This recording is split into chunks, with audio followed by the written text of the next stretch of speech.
Je me suis procuré donc du sarrasin dans le rayon bio de mon magasin pour en faire de la farine de blé noir afin de faire des galettes. Dans un premier temps, remplir le réservoir du moulin. Je tiens à préciser que avant de remplir le réservoir, j'ai fait sécher le sarrasin sur une plaque sur le poêle à bois afin d'éliminer tout résidu humide. Maintenant, on peut mettre en route.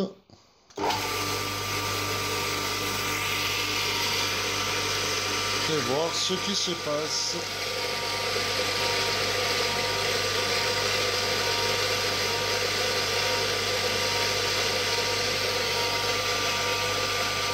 Ça a l'air de bien fonctionner. Nous arrivons à la fin de la mouture. Je crois qu'on dit comme ça. Ça fait beaucoup moins de bruit que le blé, hein. Alors on a toujours notre filtre chaussette qui sert très bien. Et là on voit les deux premiers vases qui étaient pleins. On voit une farine aussi fine que le sucre glace. Au bout de 5 petites minutes, on obtient le tout en farine. Le tout dans un tamis pour voir si on obtient du son comme pour le blé, avec la coque du sarrasin. À la fin du tamisage, on peut observer quelques résidus que l'on va éliminer. Voilà, afin d'obtenir une farine vraiment la plus fine et la plus pure possible. Première étape pour la galette bretonne. Confectionner un pâton. Pour cela, il suffira de mélanger, pour ma part, j'ai mis 300 g de farine de sarrasin, 300 g d'eau et 9 g de gros sel que j'ai bien mélangé avec un fouet et tassé sur le fond d'un saladier. Et maintenant, j'y rajoute un petit centimètre d'eau qui va recouvrir en surface. Voilà. Afin que ça ne croûte pas.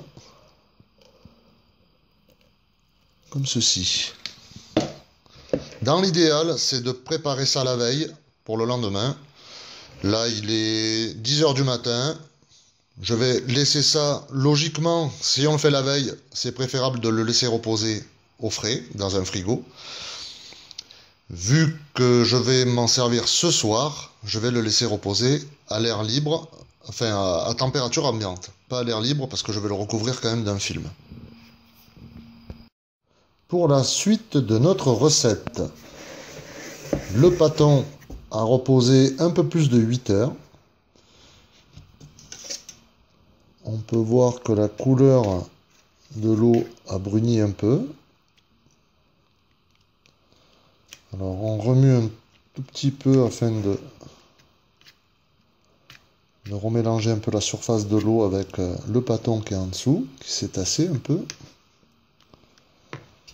Et j'ai prévu à côté à peu près 300 g d'eau, l'équivalent de ce que j'ai mis au départ.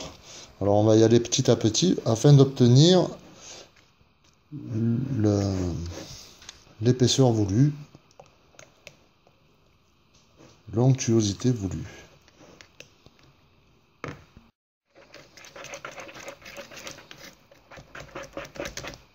Je vais rajouter encore de l'eau. Je pense que les 300 ml, on peut le mettre entièrement.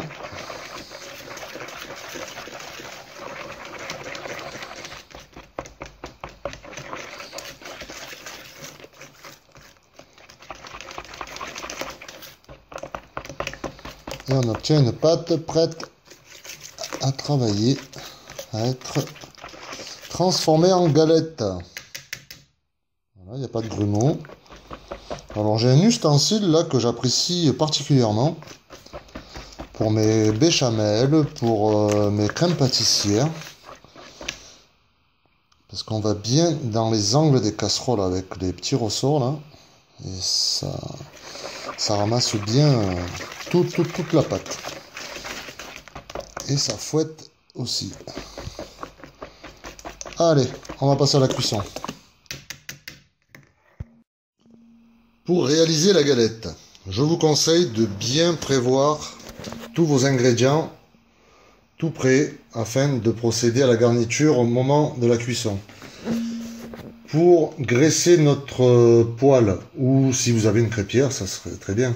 Moi j'ai cette astuce là, voilà, j'ai pris un tube de, je dirais pas le nom, vous reconnaîtrez sûrement, et j'ai mis, voilà, avec un élastique, du sopalin, avec un petit ramequin où j'ai mis de l'huile, voilà, histoire de pouvoir tapisser comme ceci. Moi j'ai préféré mettre de l'huile. Il y en a qui pourront préférer du beurre, il y en a qui mettront du saindoux. Vous faites un peu comme vous le voulez. Le feu est bien fort. Quand on voit la fumée, l'huile fumée, c'est que la poêle est bien chaude. Je ralentis mon feu. À ce moment-là, je peux garnir ma poêle. Alors si vous avez une crêpière, ça sera que mieux, hein. C'est sûr. Hein.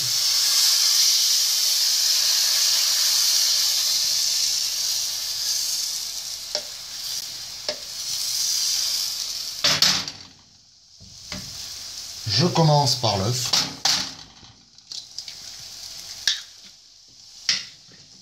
Ensuite le fromage, histoire de bien centrer mon œuf.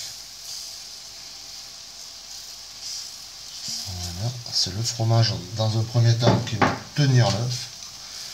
J'y rajoute des champignons que j'ai poêlés au préalable. Ensuite j'y rajoute du jambon.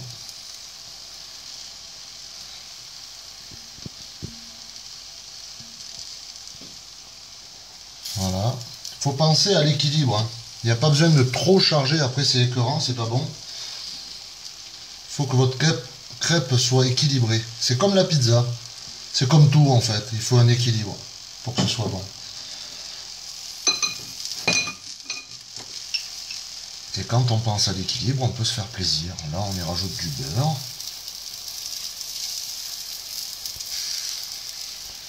Moi, je préfère me faire 2 crêpes équilibrées qu'une grosse, bien chargée, qui gouline de partout et qui est écœurante. On laisse un tout petit peu cuire. Pendant ce temps-là, on commence à marquer sa galette pour pouvoir la plier. Les endroits que je veux plier, je les marque déjà.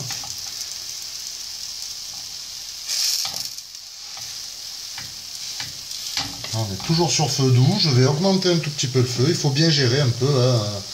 Vous imaginez en fait comme si vous étiez sur une crêpière.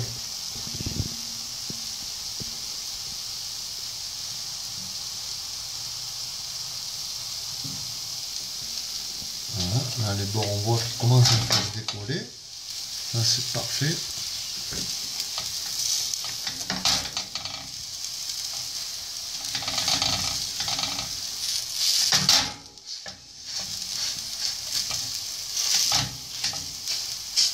Faut pas non plus trop appuyer, faut pas couper la pâte, hein. C'est juste la marquer un peu, hein. C'est tout, pour pouvoir marquer le pli, afin que ce soit plus facile.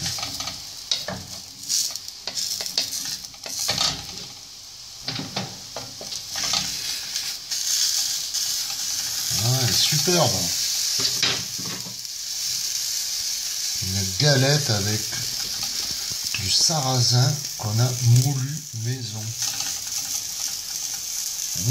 Maintenant je couvre afin que le fromage fonde un peu mieux, toujours à feu doux, et je laisse cuire encore une minute.